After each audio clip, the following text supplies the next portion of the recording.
ઠાકોર સમાજ સંમેલન। આ સંમેલન ઓગળજી મહારાજના મંદિરે થળી રાખવામાં આવ્યું છે અને આ સંમેલનની અંદર ઠાકોર સમાજના ઘણા બધા એવા નેતા ગણો, આગેવાનો ગણો કે બધા જ તેની અંદર આવ્યા હતા।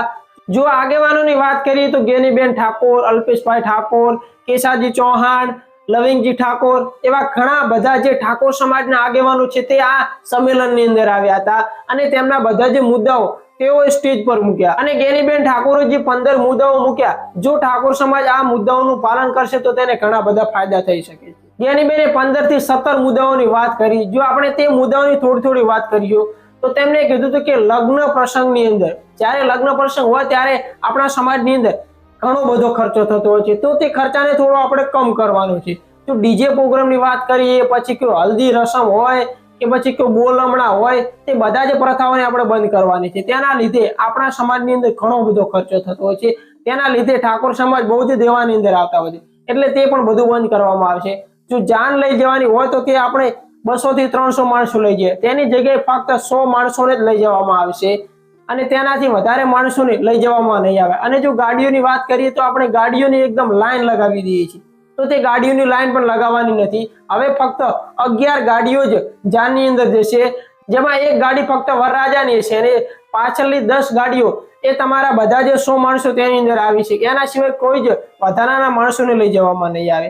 અને જ્યારે બોલમણું હોય, જ્યારે કોઈને કઈ વાગે તેને બોલમણું રાખવામાં આવે છે અને તે બોલમણું એટલા માટે રાખવામાં આવે છે કે તેને દવાખાનાનું બિલ હોય કે પછી ગમે તે હોય તેમાં થોડી સગવડ પડે, પણ તેની અંદર થાય છે એવું કે બોલમણાના કારણે તેમને બીજો ખર્ચો વધી જતો હોય છે।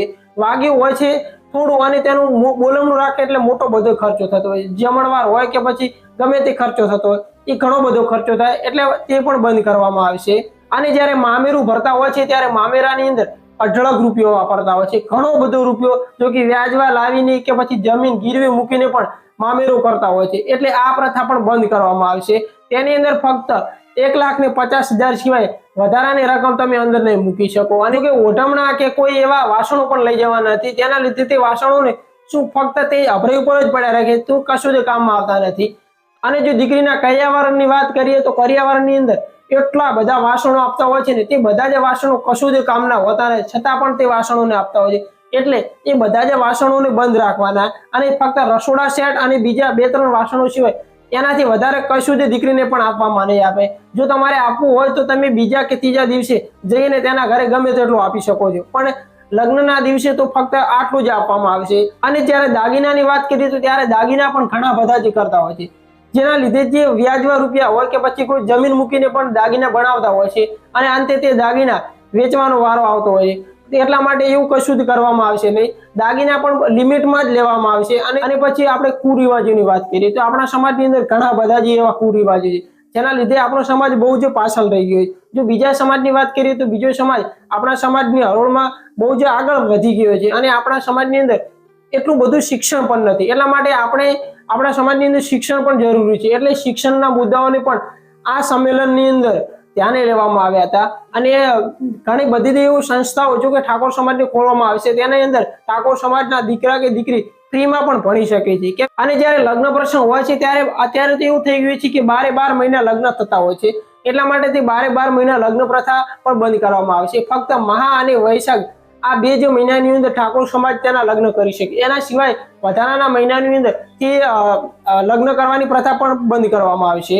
અને ગેનીબાની વાત કરી કે સદારામ ધામ આપણે બનાવવું છે, જો સદારામ ધામ આપણે બનાવવામાં આવશે તો તેની અંદર ઘણા બધા જે ફાયદા છે। તો સદારામ ધામ માટે આશરે 15 થી 20 વીઘા જમીન જોઈશે, તો આ જમીનના દાતાઓ ઘણા બધા જે ઠાકોર સમાજના એવા નેતાઓ અને જે આગેવાનો કે તે બન્યા છે, તેમણે 1-1 વીઘો જમીન આપી છે। ગેનીબેન ઠાકોરે પણ 1 વીઘો જમીન આપી, લવિંગજી ઠાકોરની વાત કરીએ પછી સ્વરૂપજી ઠાકોરની વાત કરીએ, તેમને પણ 1-1 વીઘો જમીન દાનમાં બોલી છે। અને ઘણા બધા ઠાકોર સમાજના નેતાઓ હતા જે 1-1 વીઘો દાન આપ્યું। અલ્પેશ ઠાકોર, કેશાજી ઠાકોર અને લવિંગજી ઠાકોરે 11 વીઘા જમીન જે સદારામ ધામના બનાવવા માટે આપી છે। તો ઘણા બધા ઠાકોર સમાજના એવા નેતાઓ હતા જે ઘણા બધા જે રૂપિયા આપ્યા છે આ સદારામ ધામ બનાવવા માટે।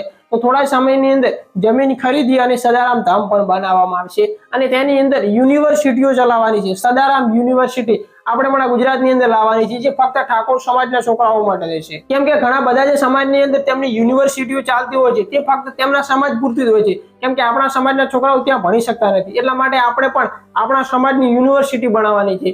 એટલા માટે તે સદારામ યુનિવર્સિટીનું પણ ઉદ્ઘાટન કરવાનું છે. અને લગ્ન પર લખવાની પ્રથા તે પણ બંધ કરવામાં આવે છે. જે બાળક ઢૂંઢતું હોય છે ત્યારે પણ ઘણો બધો ખર્ચો થતો, એટલે તે ઢૂંઢ પ્રથાને પણ બંધ કરવામાં આવે છે. અને બર્થડે ની વાત કરીએ તો આજકાલ બહુ જ ટ્રેન્ડિંગ ની અંદર આવી ગયું છે આ બર્થડે હોય એટલે કેક લાવે, ભાઈબંધોને બોલાવે અને પછી મોટો જમણવાર આપતા હોય છે અને કે ડીજે આખી રાત વગાડતા હોય છે. એટલે આ બર્થડે પ્રથા બંધ કરવામાં આવશે અને ડીજે પ્રોગ્રામ પણ હવે નહીં જ કરવામાં આવે.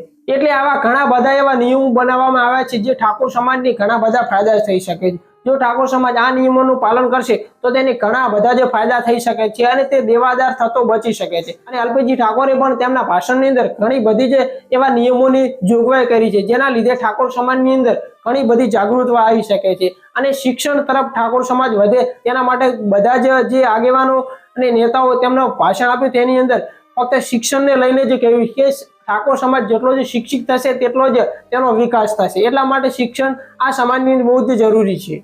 બાકી આ નિયમો અને આ સંમેલન વિશે તમારી શું રાય છે તે કમેન્ટની અંદર જરૂરથી જણાવજો.